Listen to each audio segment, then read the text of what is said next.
When you need someone to cover the day-to-day running of your finance department, finding someone isn't always as straightforward as it might seem. After all, they'll need to lead a team, influence operations, and be a credible commentator of financial performance to the board. That's a lot to find in a very small market. So here are my top 5 common mistakes to avoid when hiring an interim FC. It doesn't matter what your last FC was paid when you hired them 5 years ago. The people you need are interviewing for permanent jobs too. So you need to offer more in order to compete with those roles, offering long-term job security.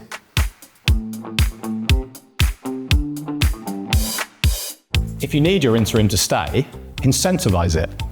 Being realistic, most candidates will continue to look for permanent work whilst covering your role.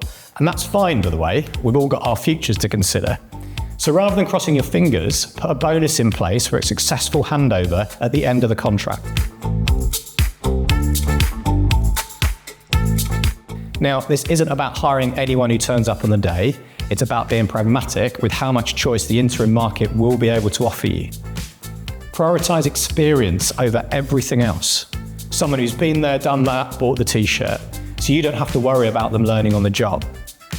And remember, this is not a permanent hire. It's someone to get you through a tight spot. So does it really matter if they're into crochet rather than football like everyone else?